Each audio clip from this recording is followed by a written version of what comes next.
জাতীয় সাংবিধানিক কাউন্সিলের বিষয়ে একমত হতে পারেনি বেশিরভাগ দল। রাষ্ট্রপতি নির্বাচনে ইলেকটোরাল ভোটের বিরোধী বিএনপি।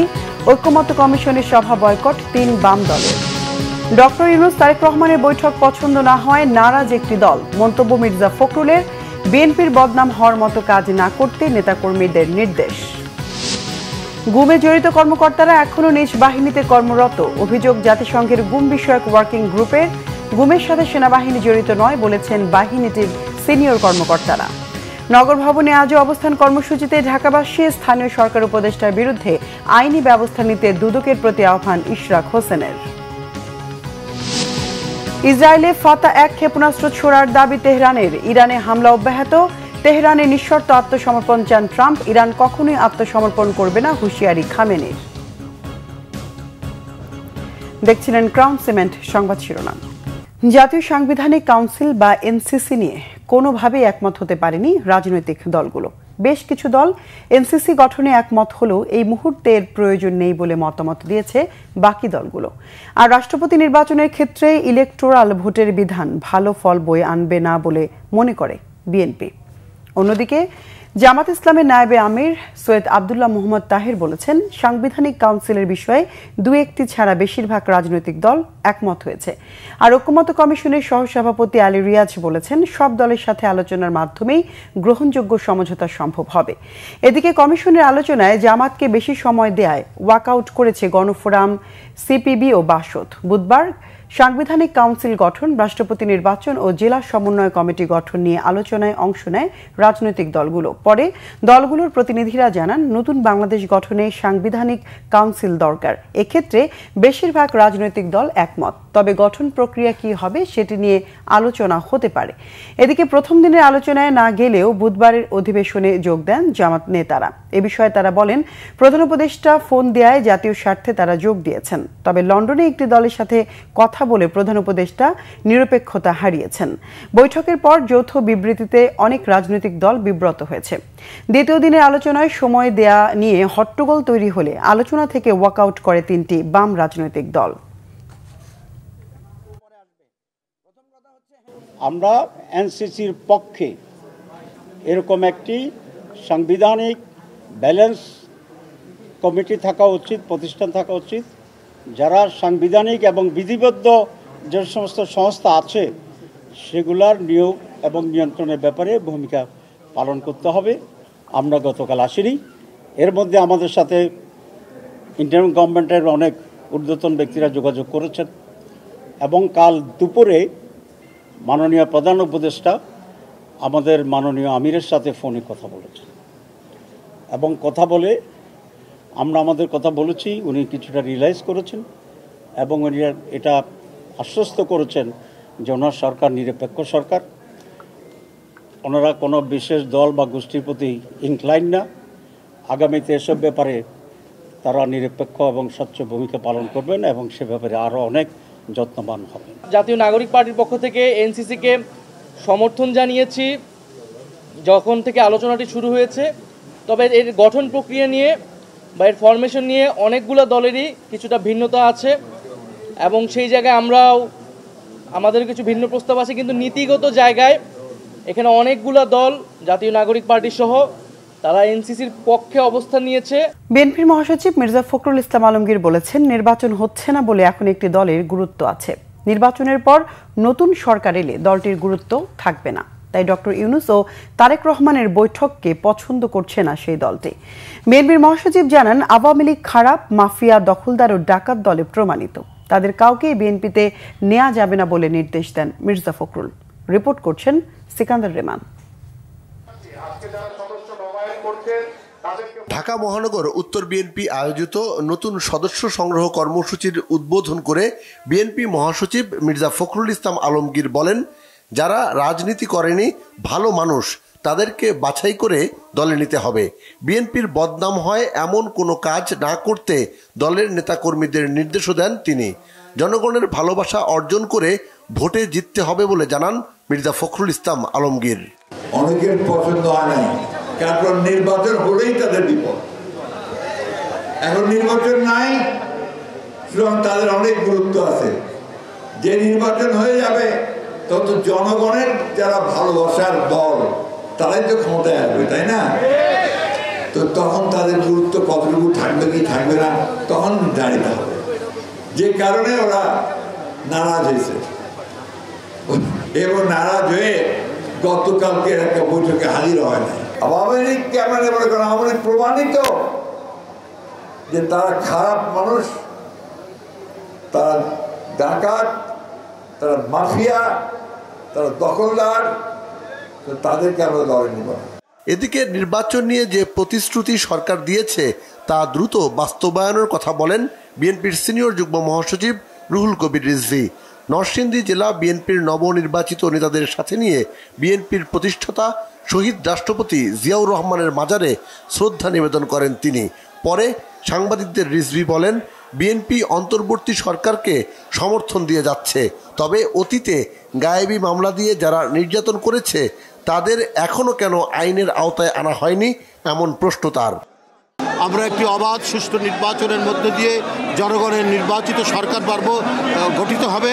সেই ক্ষেত্রে প্রধান উপদেষ্টার যে অঙ্গীকার, তিনি সুস্পষ্ট ভাষায় যে কথাগুলি বলে এসছেন, আমার মনে হয় সেটিরই প্রতিফলন ঘটবে, বাস্তবায়ন হবে। জনগণের অধিকার আমরা প্রতিষ্ঠা না হওয়া পর্যন্ত আমরা আমাদের কর্মকাণ্ড আমরা চালিয়ে যাব এবং সাংগঠনিকভাবে আমাদের সেই দায়িত্ব অর্পণ হয়েছে। সেই দায়িত্বটা আমরা ন্যায় নীতি সততা নিষ্ঠার সাথে পালন করে আমরা অনন্য দৃশ্যতা স্থাপন করব, এটাই আমাদের প্রতিশ্রুতি। বিএনপি চেয়ারপারসন বেগম খালেদা জিয়া ও ভারপ্রাপ্ত চেয়ারম্যান তারেক রহমানের নেতৃত্বে দল এগিয়ে যাচ্ছে উল্লেখ করে বিএনপি নেতারা বলেন, সংকট এখনো কাটেনি, গণতন্ত্র প্রতিষ্ঠায় এখনো অনেক কাজ বাকি। সিকান্দার রেমান, বাংলাভিশন, ঢাকা। নির্বাচনের জন্য প্রস্তুত বিএনপি। তৃণমূল থেকে কেন্দ্র পর্যন্ত সবাই ভোটের জন্য উন্মুখ। বিজয়ী হলে জাতীয় সরকার গঠনের প্রতিশ্রুতি বাস্তবায়নের কথা জানান বিএনপির নেতারা। তাদের আশা, নির্বাচিত সরকার এলে গণতান্ত্রিক সব প্রতিষ্ঠান আরও বেশি কার্যকর হবে। রিপোর্ট করছেন সিকান্দার রেমান। লন্ডনে তারেক রহমানের সাথে প্রধান উপদেষ্টা ডক্টর মোহাম্মদ ইউনূসের বৈঠকের পর দেশের রাজনীতিতে স্বস্তি ফিরেছে অনেকটাই। আগামী বছরের রমজানের আগেই নির্বাচনের বিষয়ে একমত অন্তর্বর্তী সরকার ও বিএনপি। সকল প্রস্তুতি সম্পন্ন করা গেলে 2026 সালের রমজান শুরু হওয়ার আগের সপ্তাহেও নির্বাচন আয়োজন করা যেতে পারে। জনগণের 17 বছরের আকাঙ্ক্ষা একটি গ্রহণযোগ্য নির্বাচন। ভোট যত দ্রুত হবে, নির্বাচিত গণতান্ত্রিক সরকার তত দ্রুত কাজ শুরু করতে পারবে বলে মনে করেন বিএনপি নেতারা। গণসংযোগ, সভা সমাবেশের পাশাপাশি গণমুখী কর্মসূচি নিয়ে তারা মাঠে রয়েছেন। বাংলাদেশের মানুষের দীর্ঘদিনের 17 বছরের আকাঙ্ক্ষা একটি ভোট দিবে। এই ফ্যাসিস্ট সরকারের পতনের পরে আমরা মনে করি বাংলাদেশের প্রতিটি মানুষ ভোট দেওয়ার অপেক্ষায় আসে। বাংলাদেশের জনগণ যাকেই ভোট দিবে সেই জনগণের সেবা করার জন্য সরকার গঠন করবে। একটি সুষ্ঠু নির্বাচনের মধ্য দিয়ে একটি গণতান্ত্রিক সরকার প্রতিষ্ঠিত হবে। সেই গণতান্ত্রিক সরকার প্রতিষ্ঠিত হলে আমরা মনে করি বাংলাদেশের যে অর্থনৈতিক, রাজনৈতিক এবং যে আইনশৃঙ্খলার যে অবনতি, সেই সকল সমস্যাগুলো আমরা সমাধান করতে পারবো। সব ধরনের নির্বাচনী প্রস্তুতি রয়েছে জানিয়ে বিএনপি স্থায়ী কমিটির সদস্য অবসরপ্রাপ্ত মেজর হাফিজ উদ্দিন আহমেদ জানান, বিজয়ী হলে জাতীয় সরকার গঠনের প্রতিশ্রুতি রক্ষা করবে বিএনপি। আমাদের অ্যাক্টিং চেয়ারম্যান যেহেতু তিনি আগেই কমিট করেছেন যে আমাদের আন্দোলনের সাথী যারা সমমনা দলসমূহ যাদেরকে নিয়ে আমরা এই স্বৈর সরকারের বিরুদ্ধে, স্বৈর শাসনের বিরুদ্ধে আন্দোলন করেছি, নির্বাচনে নিশ্চয়ই তাদেরকে উপযুক্ত স্থান দেওয়া হবে এবং বিএনপি যদি জনগণ কর্তৃক নির্বাচিত হয় তাহলে সরকার গঠনের সময় এই সব সমমনা দলগুলোর থেকে প্রতিনিধি নেওয়া হবে এবং একটি জাতীয় সরকার বিএনপি গঠন করবে। এটি আমাদের চেয়ারপারসনের কমিটমেন্ট এবং আমরা মনে করি যে নির্বাচনের পরে এই কমিটমেন্টে আমরা থাকবো, স্থির থাকবো। সুষ্ঠু, স্বচ্ছ এবং গ্রহণযোগ্য নির্বাচনের মধ্য দিয়ে দেশ গণতন্ত্রের পথে এগিয়ে যাবে এমন প্রত্যাশা বিএনপির নেতাকর্মী সমর্থকদের। সিকান্দার রেমান, বাংলাভিশন, ঢাকা। স্বাস্থ্য পরীক্ষার জন্য রাজধানীর এভার কেয়ার হাসপাতালের উদ্দেশ্যে বাসা থেকে রওনা হয়েছেন বিএনপি চেয়ারপারসন বেগম খালেদা জিয়া। বুধবার সন্ধ্যায় 7টার দিকে গুলশানের বাসা থেকে হাসপাতালের উদ্দেশ্যে বের হন বেগম খালেদা জিয়া। এর আগে গত 8 জানুয়ারি কাতারের আমিরের দেয়া অ্যাম্বুলেন্সে করে উন্নত চিকিৎসার জন্য লন্ডনে যান সাবেক এই প্রধানমন্ত্রী। চিকিৎসা শেষে গত 6 মে দেশে ফেরেন তিনি। সব ধরনের রাজনৈতিক মতাদর্শের ঊর্ধ্বে থেকে পেশাদারিত্বের সাথে কাজ করে যেতে এসএসএফ সদস্যদের প্রতি আহ্বান জানিয়েছেন প্রধান উপদেষ্টা অধ্যাপক ডক্টর মোহাম্মদ ইউনূস। প্রধান উপদেষ্টা বলেন, এসএসএফ এর প্রশিক্ষণ, অস্ত্র ও সরঞ্জামাদির আধুনিকায়ন প্রক্রিয়া চলমান রয়েছে। আরো জানাচ্ছেন জাহাঙ্গীর আকন্দ। বুধবার সকালে স্পেশাল সিকিউরিটি ফোর্স এসএসএফ এর ৩৯তম প্রতিষ্ঠা বার্ষিকী উপলক্ষে আয়োজিত অনুষ্ঠানে যোগ দেন প্রধান উপদেষ্টা অধ্যাপক ডক্টর মোহাম্মদ ইউনূস। প্রধান অতিথির বক্তব্যে প্রধান উপদেষ্টা বলেন, এসএসএফ অন্যান্য বাহিনীর তুলনায় ক্ষুদ্র হলেও এর কাজের গুরুত্ব এবং সংবেদনশীলতা অনেক বেশি। এসএসএফ এর সার্বিক পেশাদারিত্ব এবং আন্তরিকতায় সন্তুষ্ট জানিয়ে তাদের ধন্যবাদ জানান প্রধান উপদেষ্টা। পেশাগত দক্ষতা অর্জনের পাশাপাশি চারিত্রিক দৃঢ়তা, উন্নত শৃঙ্খলা, সততা, দায়িত্বশীলতা এবং মানবিক গুণাবলীর বিষয়সমূহ গুরুত্বের সাথে বিবেচনা করতে হবে এবং সকল ধরনের রাজনৈতিক মতাদর্শের ঊর্ধ্বে থেকে পেশাদারিত্বের সাথে কাজ করে যেতে হবে। নিরাপত্তার খাতিরে এসএসএফকে বিভিন্ন ধরনের সীমাবদ্ধতা আরোপ করতে হয়, যা অনেক সময় জনভোগান্তির সৃষ্টি করে। এটা যে কোনো নিরাপত্তা বাহিনীকেই করতে হয় নিরাপত্তার খাতিরে। অতীতে শাহজালাল আন্তর্জাতিক বিমানবন্দরে বিএপি ফ্লাইটের জন্য প্রায় 1 ঘন্টা ফ্লাইট অপারেশন বন্ধ থাকতো। এতে অনেক ধরনের জটিলতার সৃষ্টি হতো। আমি এই নিষেধাজ্ঞা তুলে দিয়েছি। এতে সাধারণ যাত্রীদের ভোগান্তি লাঘব হবে, কিন্তু এসএসএফ এর দায়িত্ব বেড়ে গিয়েছে। আমি মনে করি জনবিচ্ছিন্ন না হয়ে বরং জনসংযোগ ও নিরাপত্তার মেলবন্ধনের মাধ্যমেই এসএসএফ তার উপর অর্পিত সকল দায়িত্ব সফলতার সঙ্গে পালন করে যাবে। প্রধান উপদেষ্টা বলেন, আধুনিক বিশ্বে প্রযুক্তি ও তথ্য আদান প্রদান খুব সহজ হবার কারণে নিরাপত্তা হুমকির ধরন ও প্রকৃতি দ্রুত পরিবর্তনশীল। বিভিন্ন সীমাবদ্ধতা থাকা সত্ত্বেও এসএসএফ সুষ্ঠুভাবে নিরাপত্তা নিশ্চিত করছে। এসএসএফ এর প্রশিক্ষণ, অস্ত্র ও সরঞ্জামাদির আধুনিকায়ন প্রক্রিয়া চলমান রয়েছে। বিশেষ করে গত 5ই আগস্ট 2024 তারিখে এই বাহিনীর কিছু যানবাহন ও সরঞ্জামাদির ক্ষয়ক্ষতি হয়েছিল, যা অল্প সময়ের মধ্যে কার্যক্ষম করা হয়েছে। আভিযানিক কার্যক্রম আরও বেগবান ও কার্যকরী করার লক্ষ্যে অত্যাধুনিক অস্ত্র সরঞ্জামাদির ব্যবহার ও দেশে বিদেশে উন্নত প্রশিক্ষণ গ্রহণের মাধ্যমে প্রতিটি সদস্যের সক্ষমতা বৃদ্ধির প্রক্রিয়া অব্যাহত রয়েছে। রাষ্ট্রঘোষিত ভিআইপিদের নিরাপত্তা প্রদানে এসএসএফকে প্রশিক্ষণ দেয় সেনাবাহিনীকে ধন্যবাদ জানান প্রধান উপদেষ্টা অধ্যাপক ডক্টর মোহাম্মদ ইউনূস। জাহাঙ্গীর আকন্দ, বাংলাভিশন, ঢাকা। গুমের ঘটনায় জড়িত কর্মকর্তারা এখনও নিজ বাহিনীতে কর্মরত, এমন অভিযোগ বাংলাদেশে সফররত জাতিসংঘের গুম বিষয়ক ওয়ার্কিং গ্রুপের। তাদের সুপারিশ, গুমের সাথে জড়িতদের দ্রুত শনাক্ত করে বিচারের আওতায় নেয়ার। এদিকে সেনাবাহিনীর সিনিয়র কর্মকর্তারা জানিয়েছেন, গুমের সাথে বাহিনী সরাসরি জড়িত নয়। যারা এই অপকর্ম করেছে তারা ব্যক্তি স্বার্থে রাজনৈতিক নেতাদের নির্দেশেই করেছেন। রিপোর্ট ফরুক বাবুর। জাতিসংঘের বাংলাদেশ অফিস আয়োজন করে গুম নিয়ে উন্মুক্ত আলোচনার। বুধবার সকালে আয়োজিত অনুষ্ঠানে অংশ নেন ভুক্তভোগী রাজনৈতিক দলের নেতা, সেনাবাহিনী ও পুলিশ কর্মকর্তারা। শুরুতেই ভুক্তভোগী কয়েকজন গুম হবার ঘটনার বিস্তারিত জানান। আলোচনায় উঠে আসে গুমের ঘটনার বিচার ও চ্যালেঞ্জ প্রসঙ্গ। এখনো শত শত মানুষ গুম আছে। অতীতের সরকারের সাথে বর্তমান সরকারের এসবের দায়িত্ব নিতে হবে। ভুক্তভোগীরা যতদিন গুম থাকবেন ততদিন সংশ্লিষ্ট সরকার দায় এড়াতে পারেন না। আমার মনে হয় সেনাবাহিনী সরাসরি জড়িত না থাকলেও ডিজিএফআই ক্যান্টনমেন্টের পাশে থেকে এসব করেছে। র্যাব অফিসাররাও তাদের পাশেই ছিল। এসব অফিসার অধিকাংশই নির্দিষ্ট বাহিনী থেকে এসেছে, তাই বিচারের স্বার্থে সেনাবাহিনীর কিছুটা দায় নিতে হবে। রাজনৈতিক নেতারা বলেন, গুম নিয়ে ভবিষ্যতে আরও জোরালো পদক্ষেপ নিতে হবে, নয়তো রাজনীতিবিদদের এই অপরাজনীতি থেকেই যাবে। বিএনপি চাই সামনের দিনে আর কোনো গুমের ঘটনা না ঘটুক, কারণ বিএনপি নেতারাই সর্বোচ্চ গুমের শিকার। বিএনপি মানবাধিকার সুরক্ষা ও আইন শৃঙ্খলা বাহিনীকে আরও স্বচ্ছ কার্যক্রমে দেখতে চাই। আমরা সব ঘটনার বিচার চাই। রাজনৈতিক নেতা থেকে শুরু করে যেসব কর্মকর্তা এর সাথে জড়িত তাদের বিরুদ্ধে তদন্তের প্রয়োজন। এ সময় গুম নিয়ে বাহিনীর অবস্থান তুলে ধরেন সেনাবাহিনীর শীর্ষ কর্মকর্তারা। সেনাবাহিনী কখনোই সরাসরি গুমের সাথে জড়িত না। কোনো কোনো কর্মকর্তা এর সাথে জড়িত, এটা সত্য। তবে ওইসব অফিসার এ ধরনের কাজ করেছেন তখন তারা ডেপুটেশনে ছিল।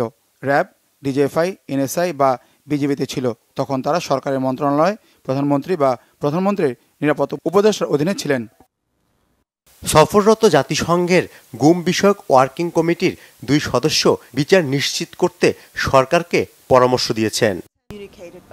গুম নিয়ে পুলিশ সহ সব বাহিনীর কাছে তথ্য প্রমাণ আছে, তাদের উচিত সব তথ্য প্রমাণ কমিশন ও প্রসিকিউশনে দিয়ে দেয়া, তখনই বিচার সুনিশ্চিত হবে।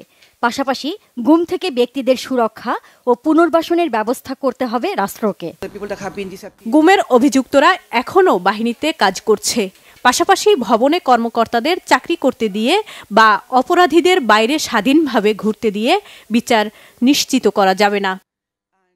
গুমের ঘটনায় শুধু তদন্ত কমিশন নয়, গুম প্রতিরোধে স্থায়ী কমিশন করার তাগিদ দেন তারা। ফররুখ বাবু, বাংলা ভিশন, ঢাকা। শপথ গ্রহণ করতে না পারলেও মেয়রের সকল দায়িত্ব ঠিকই পালন করছেন বিএনপি নেতা ইশরাক হোসেন। তারই ধারাবাহিকতায় আজ ঢাকা দক্ষিণ সিটি কর্পোরেশনের মশক নিধন কর্মসূচির উদ্বোধন করলেন তিনি। এ সময় অভিযোগ করে বলেন, আন্দোলনের মধ্যে নাগরিকদের জরুরি সেবা দিয়ে আসলেও তা বাধা দিচ্ছে স্থানীয় সরকার উপদেষ্টা আসিফ মাহমুদ সজীব ভুইয়া। এ সময় তার বিরুদ্ধে আইনি ব্যবস্থা নেয়ার জন্য দুদকের প্রতি আহ্বান জানান ইশরাক হোসেন। বিস্তারিত ফজলে রাব্বির প্রতিবেদনে।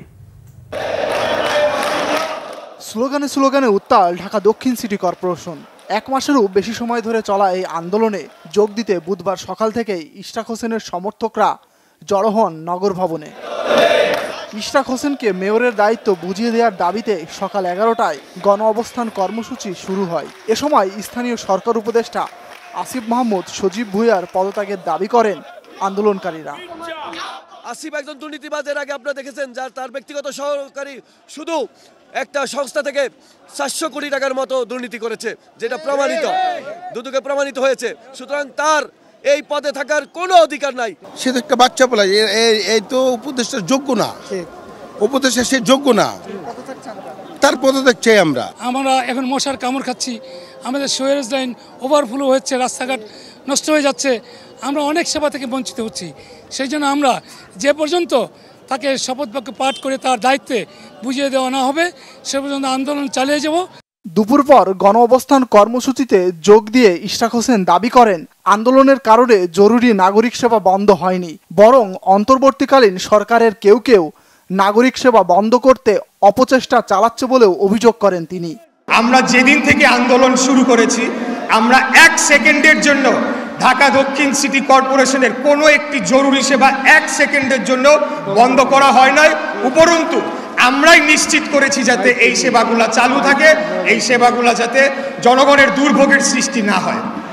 এর মধ্যে বর্জ্য ব্যবস্থাপনা, টিকাদান কর্মসূচি সহ যে আঞ্চলিক কার্যালয়গুলোতে যে ধরনের জরুরি সেবা দেওয়া হয়ে থাকে, নাগরিক সনদ, সকল কিছু কিন্তু আমরাই বলে রেখেছি যে সব এটা যাতে জনগণ যাতে এই সেবাটি পেয়ে থাকে। আন্দোলনে সরকারকে দায়ী করে ইশরাক হোসেন বলেন, সরকার তার বিরুদ্ধে আইনি পদক্ষেপ নেওয়ার নৈতিকতা হারিয়েছে। যদি ফৌজদারি অপরাধ করে থাকি তাহলে কেন আপনারা তো সরকারে, কেন আইন শৃঙ্খলা বাহিনীর কাছে আপনারা যে আমার বিরুদ্ধে অভিযোগ দায়ের করছেন না? কেন আইন শৃঙ্খলা রক্ষাকারী বাহিনীকে নির্দেশ দিচ্ছেন না আমাকে গ্রেফতার করে নিয়ে যান? আমরা এসব ভয় পাই না।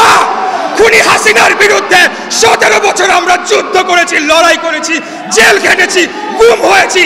আমরা যত ধরনের জুলুম নির্যাতন আছে সবকিছু সহ্য করে আমরা জনগণের অধিকার প্রতিষ্ঠার জন্য লড়াই করেছি। অতএব আপনাদের মতো শিশু উপদেষ্টা এসে যদি এখন আমাদের সাথে কথা বলতে চায়, আপনাদের সাথে কথা বলাটাও আমি মনে করি যে আমাদের জন্য অবমাননাকর। পরে ঢাকা দক্ষিণ সিটি কর্পোরেশনের কর্মকর্তা কর্মচারীদের সঙ্গে নিয়ে মশক নিধন কর্মসূচির উদ্বোধন করেন বিএনপির এই নেতা।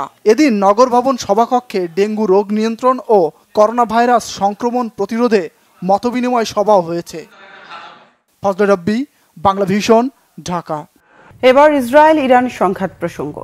ইরান কখনোই আত্মসমর্পণ করবে না বলে হুঁশিয়ারি দিয়েছেন ইরানের সর্বোচ্চ নেতা আয়াতুল্লাহ আলী খামেনি। রাষ্ট্রীয় টেলিভিশনে দেয়া ভাষণে তিনি বলেন, যুক্তরাষ্ট্র এই সংঘাতে জড়ালে তাদের অপূরণীয় ক্ষতি হবে বলে সতর্ক করে দিয়েছেন তিনি। এর আগে মার্কিন প্রেসিডেন্ট ইরানকে আত্মসমর্পণের আহ্বান জানান। এদিকে 6ষ্ঠ দিনের মতো চলছে ইরান ইসরায়েল তীব্র সংঘাত। ইসরায়েলকে লক্ষ্য করে হাইপারসনিক ফাত্তা 1 ছোড়ার দাবি করেছে ইরান। পাশাপাশি তেহরানের ক্ষেপণাস্ত্র উৎপাদন কেন্দ্র লক্ষ্য করে হামলা চালানোর দাবি ইসরায়েলের।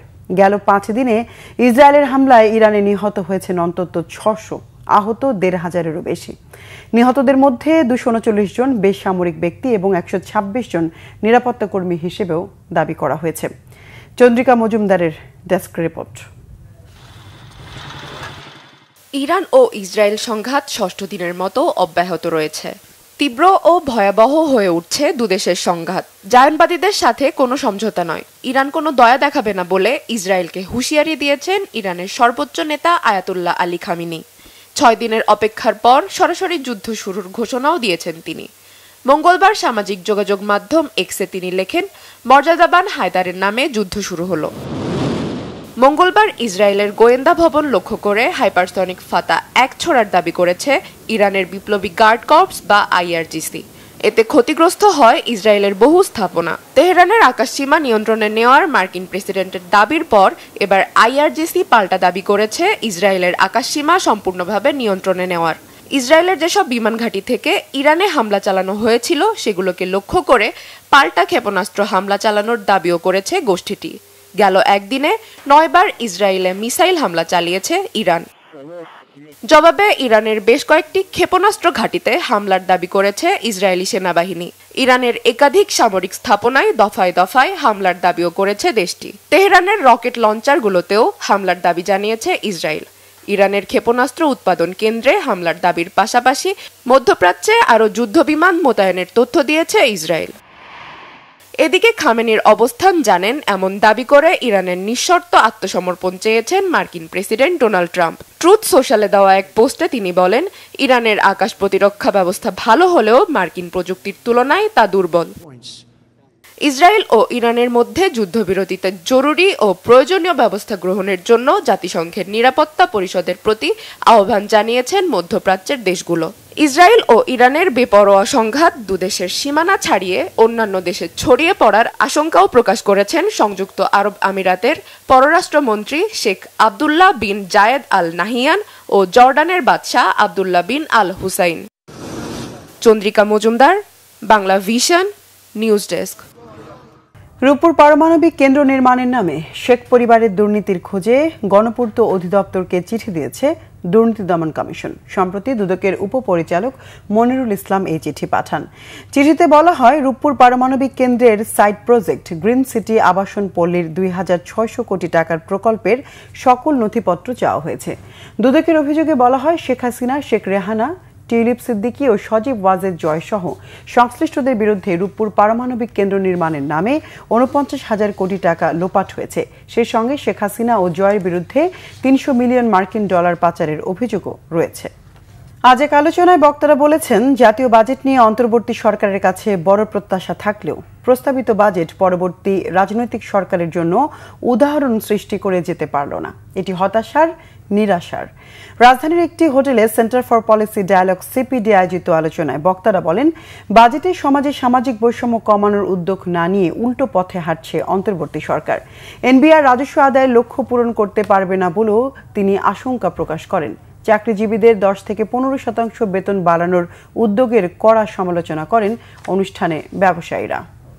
পূবালী ব্যাংক পিএলসির ৪২তম বার্ষিক সাধারণ সভা মঙ্গলবার ভার্চুয়াল প্ল্যাটফর্মে অনুষ্ঠিত হয়। ব্যাংকটির পরিচালনা পর্ষদের চেয়ারম্যান মঞ্জুরুর রহমানের সভাপতিত্বে বার্ষিক সাধারণ সভায় পরিচালনা পর্ষদের পরিচালক মনিরুদ্দিন আহমেদ, হাবিবুর রহমান, এম কবিরুজ্জামান ইয়াকুব, আজিজুর রহমান, মোহাম্মদ আব্দুর রাজ্জাক মণ্ডল, রানা লায়লা হাফিজ, মুস্তফা আহমেদ, আরিফ আহমেদ চৌধুরী, স্বতন্ত্র পরিচালক মোহাম্মদ নওশাদ আলী চৌধুরী ও শেয়ার হোল্ডাররা অংশ নেন।